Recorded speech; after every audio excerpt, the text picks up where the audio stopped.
Muy bien.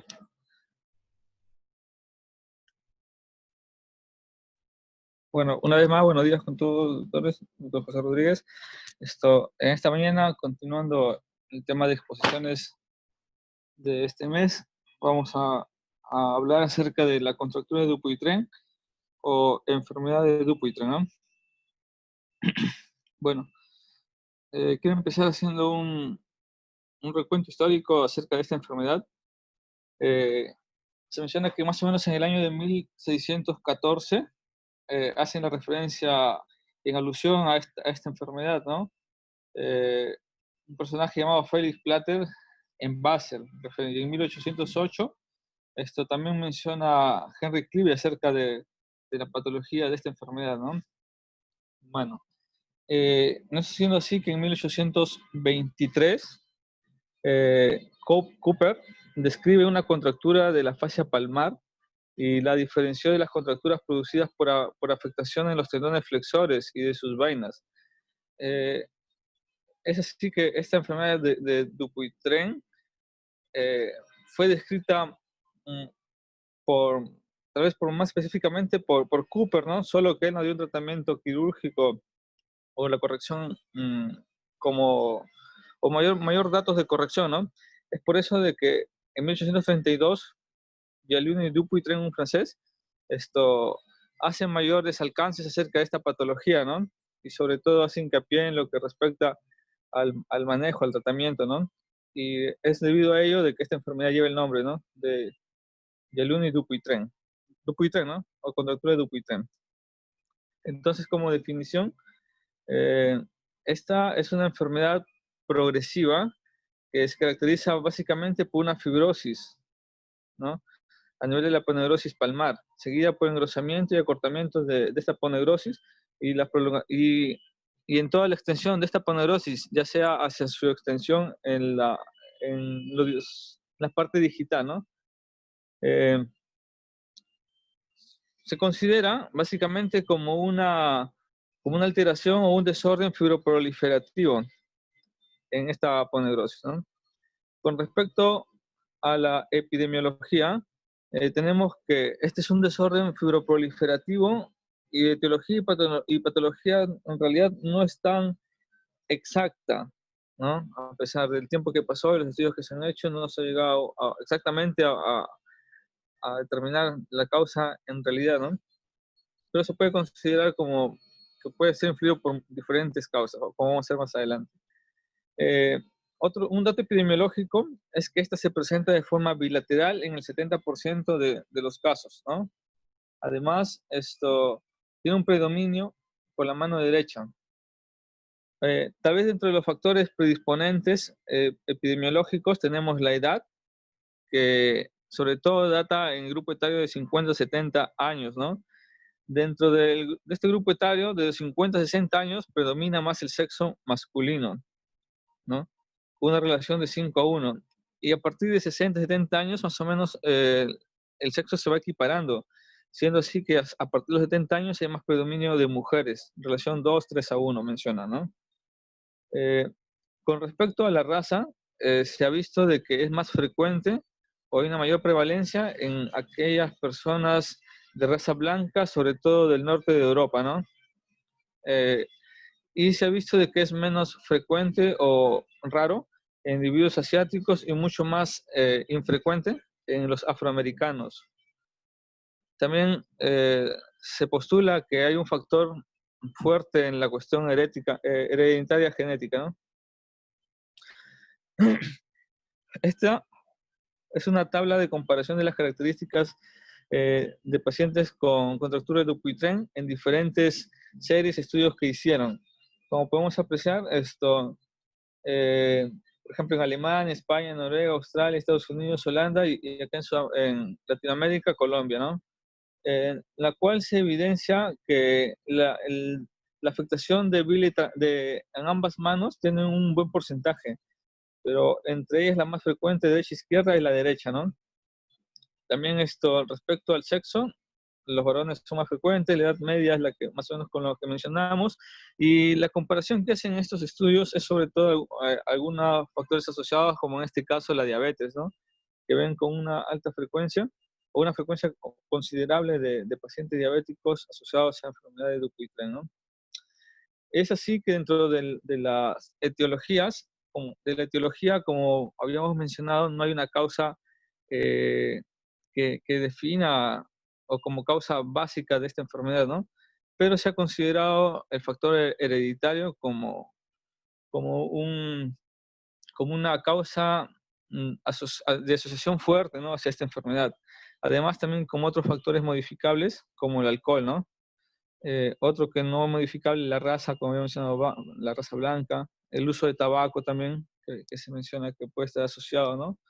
Eh, con también enfermedades como la diabetes eh, y también la epilepsia, ¿no? Sobre todo el uso de barbitúricos, mencionan la epilepsia.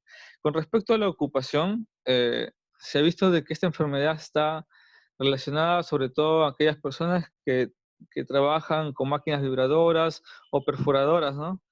Hay un mayor índice de, de pacientes con contractura de Dupuytren, sobre todo en este tipo de personas que laboran con ello, ¿no? Con respecto unos recuentos anatómicos, la fascia palmar se encuentra entre la piel y los tendones flexores de la mano, ¿no? Eh, Tiene una forma de un triángulo cuyo vértice está en la muñeca y la base está hacia los dedos. De la base hay prolongaciones que van hacia los dedos, los ciclos interdigitales, ¿no? Ahora, esto, dentro de la anatomía de la fascia palmar, tenemos, como podemos apreciar ahí como número 1 en la parte eh, cubital de la mano, la fascia digital, ¿no? Esto también tenemos la fascia palmo-digital, el número 3 más abajo en esa misma parte cubital, la fascia palmar superficial. En el caso de la 4, el ligamento palmar interdigital o ligamento natatorio, ¿no? De Grapot. Como vemos acá en el número 5, tenemos el ligamento transverso superficial. El 6, la aponeurosis radial. El 7, la aponeurosis palmar media. ¿tá? Y el 8, la aponeurosis cubital. Dentro de estas, la que más se están afectando es la aponeurosis palmar media, también el ligamento natatorio, el ligamento palmar interdigital, ¿no? Entonces, acá también vemos con lo que respecta a la fascia en la anatomía de la región comisural de Gosset, tenemos este ligamento de la fascia laterodigital de Gosset que también se ve muy afectado en esta enfermedad, ¿no? De Dupuytren. Bueno, ahí tenemos también el pedículo nervioso que van en la parte lateromedial y lateral de cada uno de los dedos, ¿no? También el ligamento palmar interdigital, que también se ve muy afectado o comprometido en esta enfermedad. La banda espiral de McFarlane, ¿no? ¿Ah? La bandeleta pretendinosa, que también se ve afectada, y el ligamento transverso superficial, ¿no?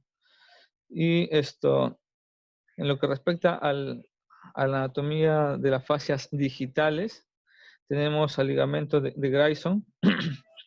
Eso será. Hola.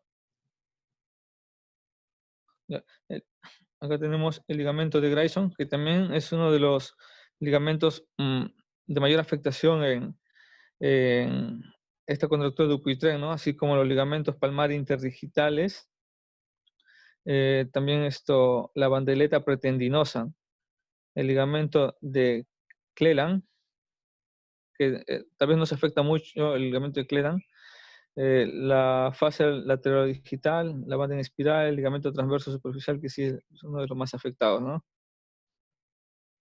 Con respecto a la fisiopatología, se postula de que va a haber un factor desencadenante, básicamente, y según Luke lo divide en 3 fases, ¿no? la fase 1 o la fase activa o proliferativa, la fase 2 o fase avanzada de involución y la fase 3 la fase residual. En lo que respecta a la fase temprana o precoz, mencionan que puede haber la presencia de nódulos que puede ser por un factor desencadenante, como es lo que vamos a empezar acá, ¿no? Entonces, en el caso de factor desencadenante, va a desencadenar una proliferación celular, eh, la cual se evidencia clínicamente como la presencia de los nódulos, ¿no? Sobre todo en la base de los dedos. Eh, la producción, esta proliferación celular, la presencia de nódulos, está brindada básicamente por la producción de colágeno inmaduro, o sea, un colágeno tipo 3. Eh, Eso es lo que respecta al estadio 1. Luego, con esta proliferación celular, que hay una presencia de fibroblastos, en la fase 2, en la fase avanzada de involución, los fibroblastos se van a transformar en miofibroblastos.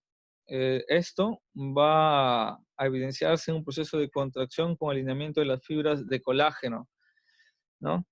Esto. Y luego la formación de colágeno maduro se va a dar ya en la etapa, en la fase 3, en la fase residual, que se va a evidenciar ya con los cordones, ¿no? Las bridas de retracción constituidas y se evidencia clínicamente ya con la retracción de cada uno de los dedos involucrados, ¿no? Eh, con respecto a la clínica, para mencionar de que esto afecta principalmente al cuarto dedo, ¿no? Al anular, y el segundo en más frecuencia es el quinto dedo. Pero también se pueden afectar los demás, el pulgar, luego el medio y luego el índice al final, ¿no? En orden de frecuencia. Con respecto a la clínica, evidenciamos de que hay una contractura, primero la presencia de nódulo, ¿no? Una fase tal vez más temprana, nódulo, una cuerda, esto, que puede también luego haber una contractura, cierre de la mano en flexión, ya empieza la limitación funcional, hay cierta rigidez, lo cual va a ir avanzando con el avance de estos signos, ¿no? Va a haber mayor rigidez y esta rigidez va a llevar a una deformación en, en la mano, ¿no? En los dedos específicamente. Eh, es interesante recordar que la contractura de Dupuytren, básicamente en la clínica nos va a indicar, ¿no? Y es frecuente encontrar nódulos en la base de los dedos, ¿no? Sobre todo en la base del cuarto y quinto dedo, la presencia de un nódulo. Y el orden de frecuencia de Dupuytren, tenemos en la mano el dedo anular como primer dedo más frecuente, el meñique, luego el pulgar, el dedo medio y final menos frecuente, pero no imposible, en el índice, ¿no? Acá en estas imágenes podemos apreciar las manifestaciones clínicas de la enfermedad de Dupuytren, ¿no? Como en la primera imagen vemos la presencia de un nódulo, ¿no? También está en la otra un cordón, ya que está causando retracción en piel y también la comisura. Y en la otra imagen ya hay deformación, ¿no? Con mayor rigidez, limitación funcional. Un dato interesante es que normalmente no se asocia dolor a este tipo de patología, ¿no? Cuando ya hay dolor puede presentarse por una tenosinovitis. Con respecto a la clasificación, acá hay una clasificación llamada clasificación tubiana, que los cataloga en como un estadio 0 cuando hay ausencia de lesión, un estadio N cuando hay una presencia de un nódulo palmar o digital, pero no hay retracción, ¿no? En un estadio 1, cuando ya hay retracción de las tres articulaciones, nos referimos a la metacarpo falángica, a la falange proximal con la media, la falange media con la distal, ¿no? Y así, esta clasificación básicamente lo va estadiando o lo va clasificando según la limitación o según la retracción articular, ¿no? A mayor limitación hacia la extensión, o sea, mayor flexión en el dedo, tiene un estadio más elevado, ¿no? Como podemos apreciar acá, ¿no?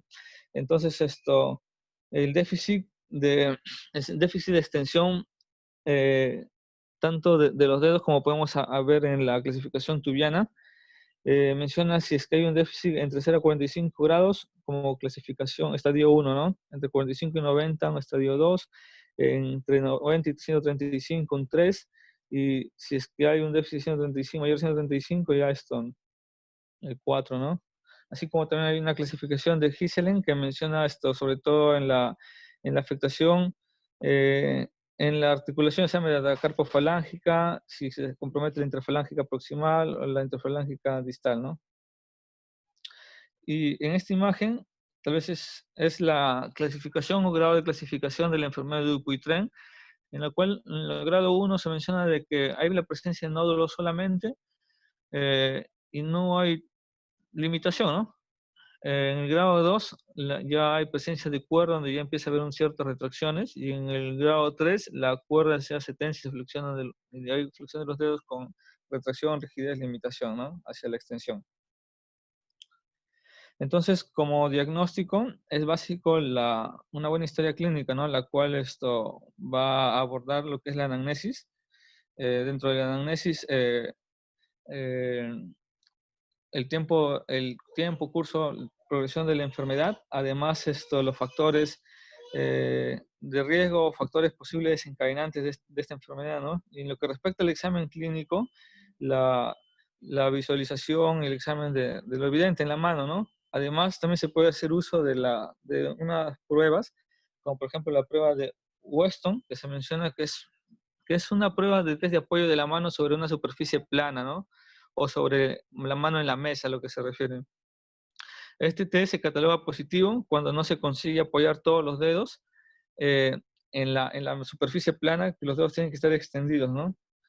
En lo cual, si es que no se logra apoyar todos los dedos en la superficie plana extendidos, se cataloga como positivo. Esto evidencia una contractura en flexión del dedo que no puede extenderse completamente, ¿no?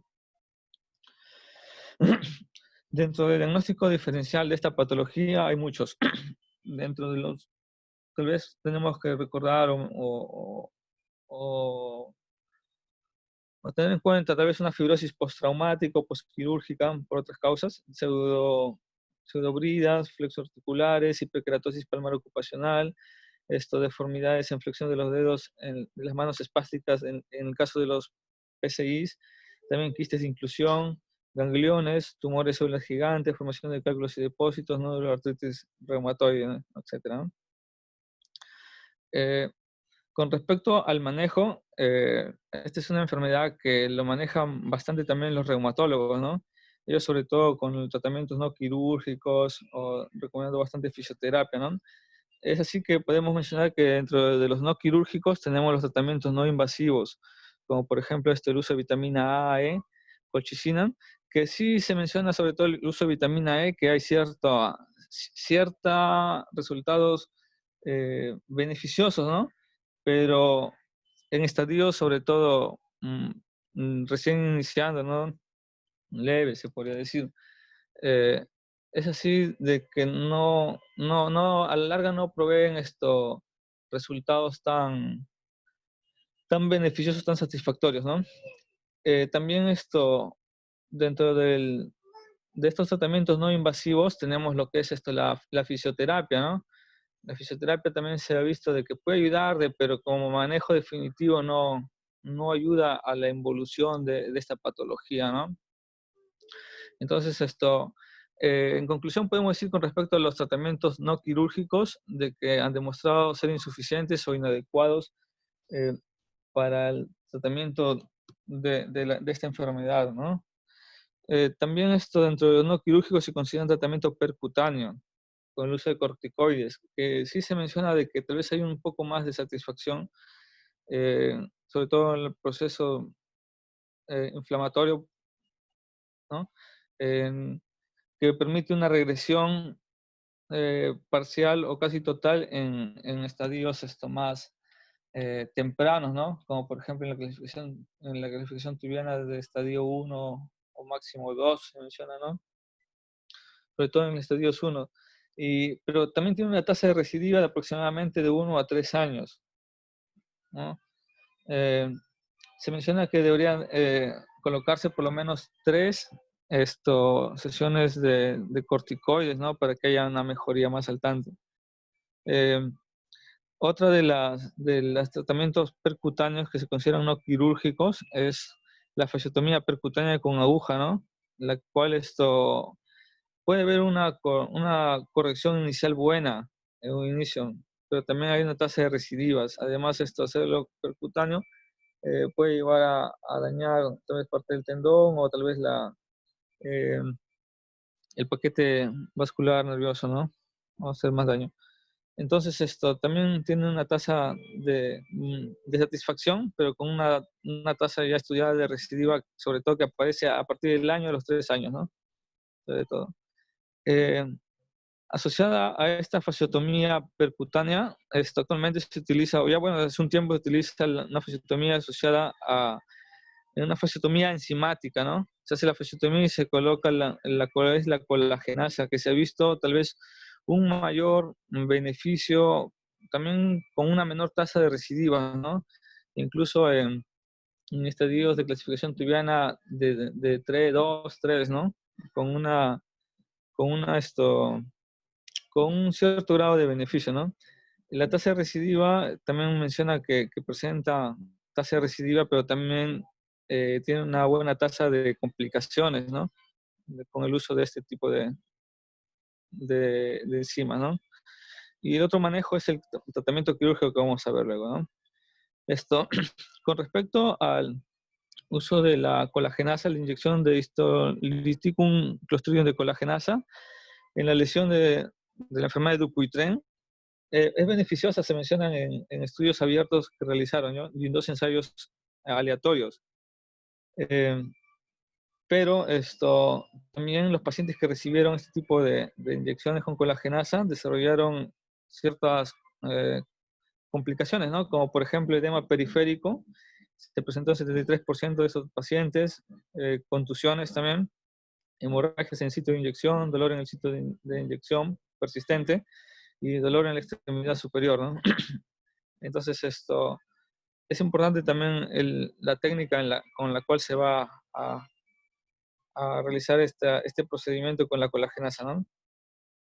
Con lo que respecta a la cirugía, uno de los, de los parámetros para optar por el tratamiento quirúrgico es cuando hay deformidades en flexión mayor de 30 o 40 grados, ¿no? En lo que respecta a la articulación metacarpofalángica. O sea, estamos hablando de un estadio de una clasificación tubiana de 2, sobre todo, ¿no?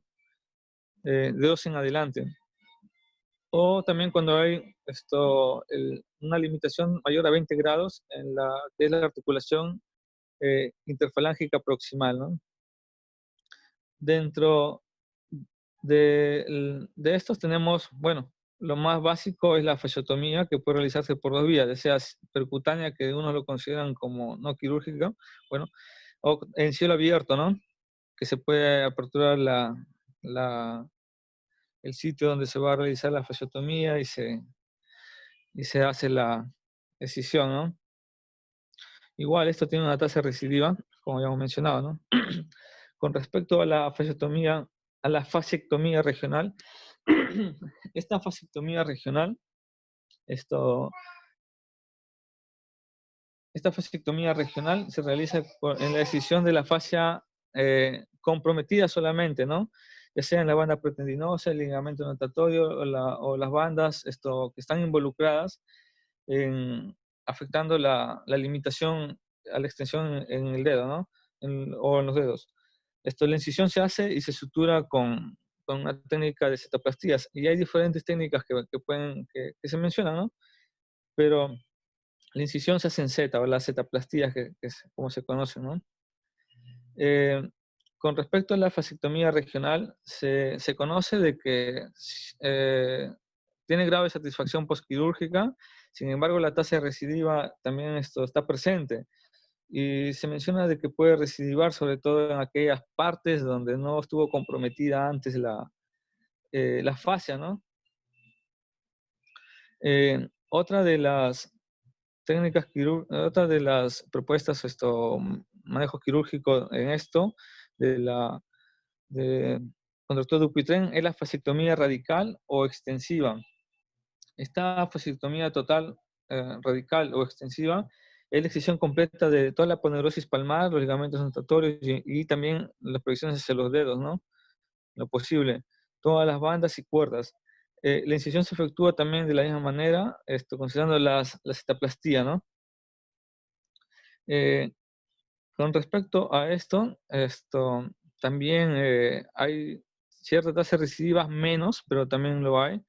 Eh, es uno de los manejos que tal vez mayor cantidad de cirujanos se deciden por esto, ¿no? Ya que dice que hay una menor tasa de recidiva. Otro método es la dermofasectomía, que se indica sobre todo cuando la piel vecina está comprometida, la piel que está sobre la contracción, sobre la cuerda, ¿no? Entonces esa piel se encuentra comprometida, se encuentra adherida. Hay también una tasa de recurrencia postoperatoria, sobre todo en pacientes que son menores de 40 años, ¿no? Como recordemos, epidemiológicamente, aparecen en aquel grupo etario mayor de 50, 70 años, ¿no? Entonces, si es que esta contractura Dupuytren apareciera de edades más tempranas, más joven, la tasa de recidiva va a ser mayor, ya sea utilizando cualquier tipo de método, ¿no? Entonces, eh, como un método tal vez de mayor, de que nos puede proporcionar menor tasa de recidiva, es la dermofasectomía en pacientes jóvenes, sobre todo, ¿no? Eh, y cuando fracasan todo ello, cuando hay limitación o cuando se afecta, o cuando hay daño vascular o nervioso en los dedos, como última opción es la amputación, ¿no? Acá vemos las incisiones en Z que se mencionaban. Una de las características de esta incisión es que el ángulo tiene que ser por lo menos 90 grados, ¿no? Para evitar necrosis, sobre todo en los bordes. Es lo que se menciona, ¿no?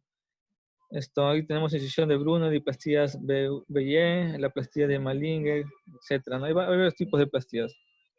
En estas imágenes podemos apreciar la fasectomía parcial, en esta imagen, ¿no? Donde se va solamente a abordar la parte del cordón afectado solamente, ¿no? Esta es una fasectomía radical en la cual se retiró ya todo la fascia palmar, ¿no? Y en el otro la dermofasectomía, como podemos apreciar, ¿no? Eh, un dato interesante para tener en cuenta es que la cirugía en los pacientes más jóvenes tiene una tasa de recurrencia mayor, ¿no? Esto es probablemente debido a la mayor gravedad de la enfermedad en pacientes que se presentan con contracturas a una edad más temprana, según lo que mencionan varios estudios, ¿no? Además, las técnicas más agresivas como fasectomía radical o dermofasectomía eh, mencionan algunos estudios que no parecen ofrecer una ventaja sobre unas fasectomías limitadas, ¿no? Eh, por eso la técnica para abordar o para el manejo de esto va a depender mucho del cirujano, ¿no? Tal vez no hay un consenso exacto de qué debería hacerse, pero la evidencia menciona tal vez la fasectomía radical puede tener una tasa menor, ¿no? Y la dermofasectomía como una opción también, sobre todo en pacientes jóvenes o de recurrencia, ¿no? Eh, Acá podemos ver algunos aspectos preoperatorios en la intervención por la enfermedad de Dupuytren, ¿no? Como por ejemplo la planificación, el tipo de incisión que se va a realizar, luego también la excisión de la fascia comprometida y el cierre, ¿no? De la incisión en zigzag, respetando la incisión ya preestablecida, ¿no? Pero todo el manejo el tratamiento de la enfermedad de Dupuytren no solamente acaba con la cirugía, ¿no? Sino también es importante lo que es el manejo postoperatorio. Es así de que eh, lo que se busca en el manejo postoperatorio sobre todo es la funcionalidad, ¿no? Entonces y evitar que las partes blandas también se dañen. Lo que recomiendan es realizar un vendaje, incluyendo la muñeca y dejando libre las extremidades digitales. Eh, También el uso de una férula, para reforzar una férula dorsal en posición funcional, ¿no? Con la muñeca con ligera extensión a 30 grados, las articulaciones metacarpofalángicas con una flexión de 60 grados y las interfalángicas distales en extensión y el pulgar en abducción o posición, ¿no? También se menciona que debería estar con la mano elevada por lo menos 24 o 48 horas. La primera curación, esto sugieren que debería hacerse a partir del segundo día. También esto, dependiendo el caso, también esto, después de la primera curación, realizar ya la fisioterapia, ¿no? Algunos consideran hacerlo de una forma precoz, otros consideran aún esperar, ¿no?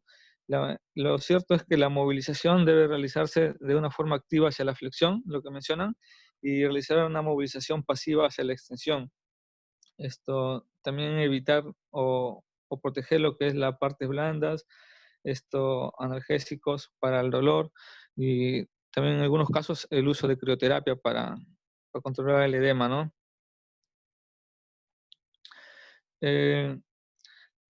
A modo de conclusión, podemos mencionar que la enfermedad de Dupuytren es una fibromatosis benigna de origen multifactorial, ¿no?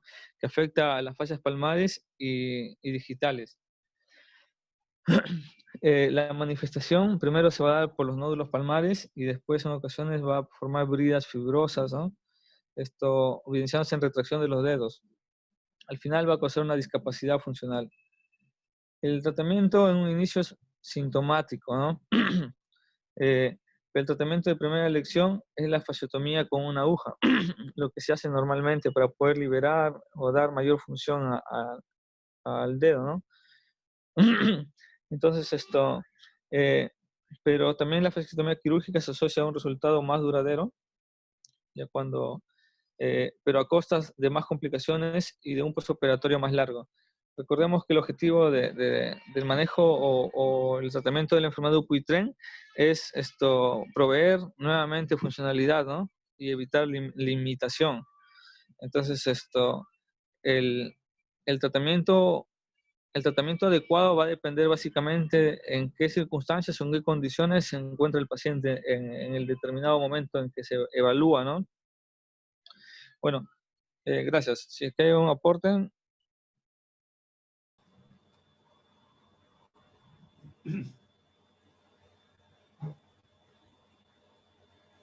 Pues bien, el tema lo ha desarrollado de forma brillante. Has hecho una revisión no solamente histórica, sino de la otra situación que hace todavía tema de investigación, la causa, el motivo, el por qué. Entonces, hasta ahora, realmente solamente se sabe de que hay un cambio a nivel de la fascia palmar, una proliferación. No se sabe todavía por qué ocurre esta proliferación, pero como lo has dicho, está relacionado con la edad, con la herencia, con otras enfermedades concomitantes como la diabetes, ¿sí? El uso de tabaco, en fin. Y no solamente se debe evaluar eso, sino también si hay este mismo problema a nivel del pene o a nivel de la planta de los pies para saber si efectivamente uno está en un problema de una contractura de la fascia. Creo de que la parte más importante de esto es en la evaluación y en la decisión del tratamiento. ¿Cuándo hacer un tratamiento? ¿O qué tipo de tratamiento se debe hacer? Tú has definido ahí una prueba que es una prueba muy importante, la prueba de Weston. Asimismo también has hecho mención a una clasificación. Esos elementos son importantes para poder decidir el tratamiento, a mi opinión. Nosotros podríamos encontrarnos con una contractura de Dupuytren en la fase inicial. Pues bien, sí. Y lo que podríamos hacer de repente es observar y saber cómo va con estas pruebas de la extensión, bien evaluadas, lógicamente, y si hay o no hay una progresión durante, qué sé yo, los últimos años. Estamos hablando de un año, más o menos, hasta 5 años, y saber si hay o no hay una progresión para tomar decisión. Si no lo hay, creo que el tratamiento debe ser de tipo sintomático, nada más, y hasta preventivo utilizando todos los fármacos que has hecho mención, efectivamente, vitamina, aún cuando se conoce de que no va a actuar, ya es definitivo que no actúa sobre el comportamiento o la evolución. Pero sin embargo, podría ser incluso un elemento de apoyo psicológico para el paciente.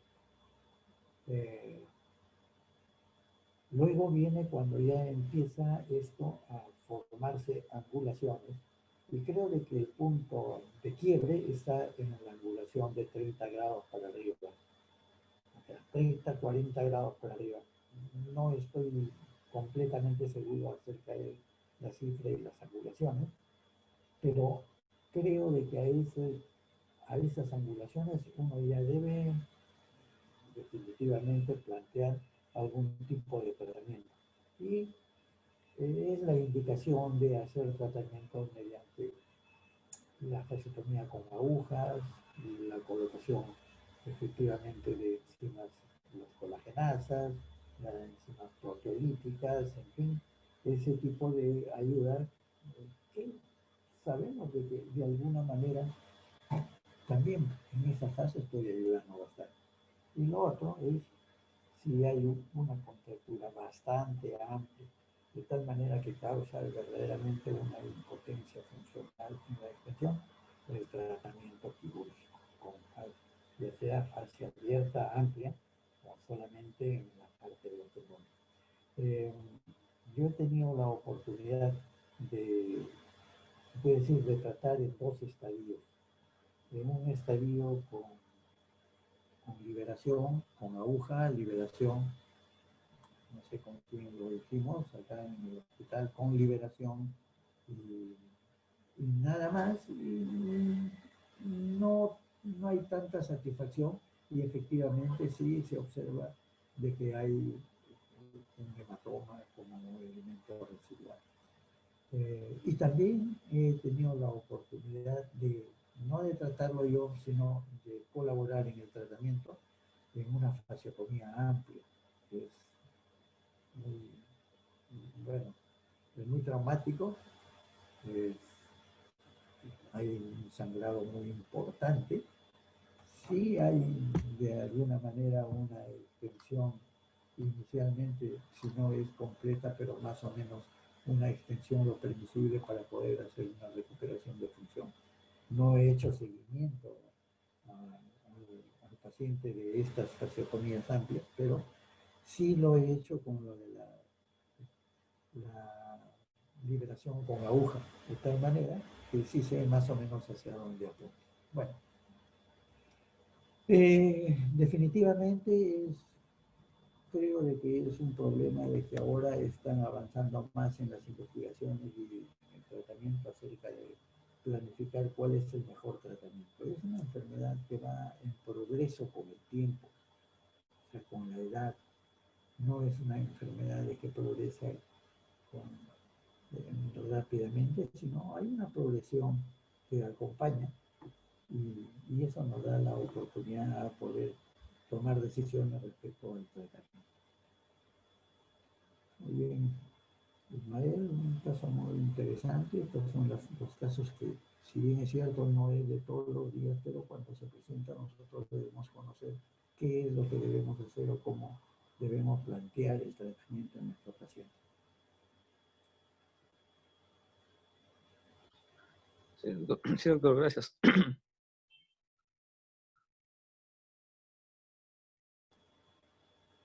Bueno, bien, Ismael, si no tenemos más comentarios en esto, ¿sí? Vamos a dar por terminada nuestra reunión. Listo, Ismael, que todo vaya bonito. Te felicito, un buen tema, un temita como para recordarlo e investigar un poco más sobre este asunto. No es frecuente, pero sí se nos va a presentar, y como tú dices, con nuestros amigos los reumatólogos ahí debemos darnos de la mano. Yo creo de que tenemos que revisar de todas maneras lo que significa una campodactilia.